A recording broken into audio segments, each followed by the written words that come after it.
Hello, I'm Rob, and welcome to Alternatives to, where we look at an upcoming video game and suggest some alternatives that you can play in addition to, or instead of it. Our suggestions might be obvious, or they might be left field, it all depends on the game in question. In this episode, we're looking at Yakuza 7 Like a Dragon, which is developed by Ryu Gakutoku Studio and published by Sega. Got a bit of an interesting release, this one. It's going to be a next-gen timed exclusive on Xbox Series X, but it's also on PS4 and PC, I believe. The PS5 version will be coming, if I remember correctly, about March next year, but if not, fear not, it won't be long. But before we go any further, we should point out that this is not a review. I repeat, this is not a review. So, what is Yakuza Like a Dragon?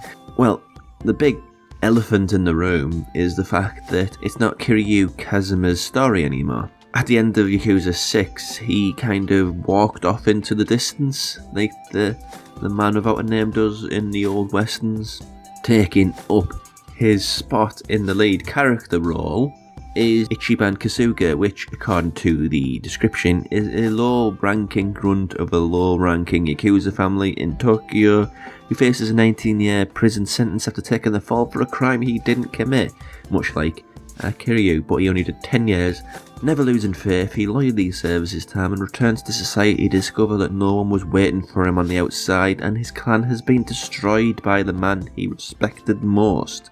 Ichiban sets out to discover the truth behind his family's betrayal and take his life back, drawing a ragtag group of society's outcasts to his side: Adachi, a road cop, Nanba, a homeless ex-nurse, and Saiko, a hostess on a mission. Together they are drawn into a conflict brewing beneath the surface of Yokohama and must rise to become the heroes that they are never expected to be.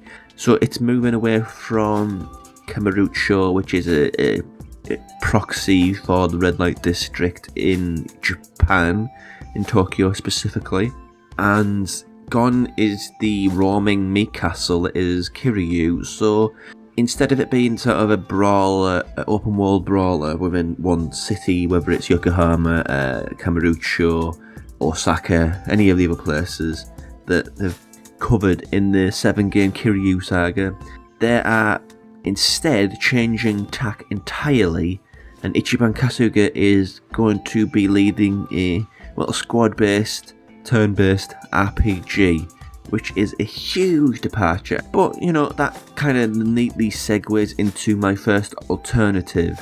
It's the only obvious one, really. It's also from Ryu Gakutoku, it's like a Yakuza game, but subtly different. It is Judgement, which is the story of, it's in Kamurocho again, but it's a subtly different Kamurocho. You play Takayuki Yagami, who is a private detective who works for his own firm. And the story, I'll keep it brief, but there's murders going on in the mall, who is stabbing out the eyes of gang members who are opposed to the Toho clan.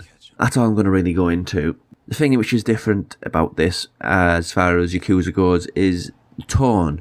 Given the fact that after a while, after playing a few of these games, the Yakuza games that is, Kiryu felt kind of like a meat castle who just punched everything in the face and it went away. Picking fights only when he needed to, only when they picked fights with him, it's a model, it worked for the game. So as Takayuki Yagami, there's not a lot of baggage, so immediately Kamurocho feels much, much more dangerous. It has two combat styles, one which is great against crowds, one which is great against individuals, but it's much more focused on martial art. Minigames are there, not quite to the same extent as Yakuza. There's the arcades, which are a bit more modernised, the Sega arcades, there's drone racing, and you have more aspects to the gameplay, because like the story, missions go in Yakuza is go over there, punch that person, sort stuff out. In Judgement, you have tailing missions, you have chase missions. Admittedly, the detective aspects are a little bit weaker than they could be, but they're a good basis of which to build off. And if you're missing a Kiryu character, Yagami's best friend and business partner in his detective agency, Kaito, has more than a little bit of Kiryu about him. But yes, this game was slept on, even though it was very popular. It wasn't anywhere near as popular as the car Yakuza games. So I think if you did miss Judgement, and with Yakuza changing from brawler to turn-based game, I think this is the perfect time to give Judgement that second chance that you maybe never give it previously. Because I was in the same boat. I tried Judgement and I adored it, and I'm a long terminal fan as Rob described me in the previous episode. Right, choice number 2 is where I have to start going left field, because like I said, Yakuza is kind of its own beast. There's nothing else like it. Or is there? Because number 2 is South Park, The Fractured Butthole. Now bear with me on this. You play a character who was in the original South Park game, The Stick of Truth, who was kind of very powerful, a bit of a boss around town, even though they kind of retcon it so you feel like a new character. But still, you're a boss. You're a bit of a boss around town. It's open world. You have a very close friend who is incredibly flamboyant, but could either be antagonistic or a friend depending on how the other person feels. Yes, that's right. Cartman is South Park's Majima. And it's turn-based, yeah. There's lots going on here. It has, looking to the Like a Dragon. There's summons, again. Fractured Butthole has that. It's unconventional turn-based in the sense of it uses panels. In the sense of that, sort of like Banner Saga or Disgaea or something like that. But modernises it, makes it a bit more palatable. In the same way that Like a Dragon is open plan turn-based, as in you move your characters around an open arena, but you still pick from a sliding option scale of the moves that you're going to do. There's a lot in common with these two games. They're both hugely cult propositions, which have flirted with the mainstream to degrees throughout their lifetime. They're basically very much cut from the same cloth, even though the sense of humour between the two games, quirky as they both might be, one is a bit more lewd and crude, whereas the other one, actually, no. Yakuza is kind of lewd and crude too, isn't it? This is a series in which you have a side mission where you fight a gang of Yakuzas with a baby fetish. So, Yakuza is lewd and crude too, just different. It's a Japanese lewd and crude as opposed to a American lewd and crude, but very much South Park, The Fractured Butthole, and Yakuza, Like a Dragon, very, very close to each other. Option number 3, the last one for Yakuza Like a Dragon, is a background one. There's a lot of references to Dragon Quest. So the reason why Ichiban has turn-based combat instead of open world brawling is because he loves Dragon Quest. So my last recommendation is Dragon Quest 11, which is on our current generation consoles.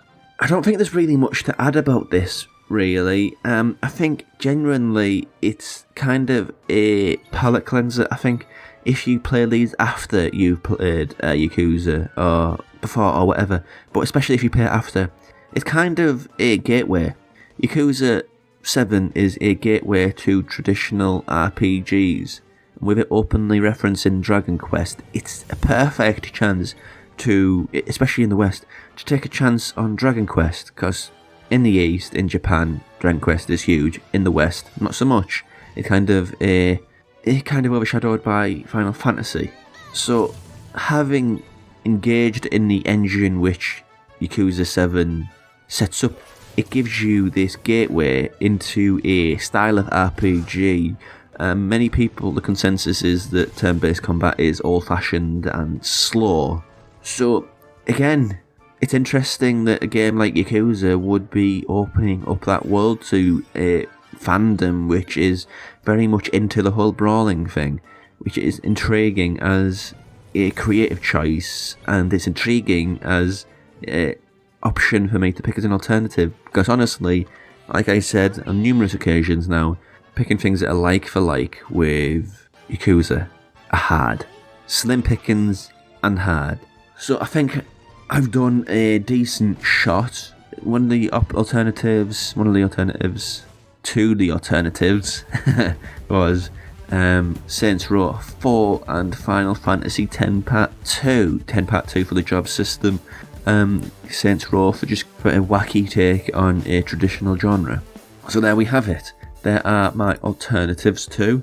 Let us know what your alternatives to Yakuza 7 are, as our choices are by no means definitive. If you like the video, give us a thumbs up or a bell, and if you want to support us, check out our Patreon. The details are in the description.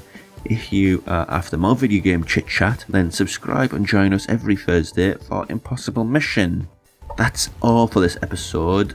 I'll be back next time with some alternatives to Immortals Phoenix Rising. I gotta be honest, I think Gods and Monsters is a far better title. But anyway, be that as it may, until next time, thanks for watching.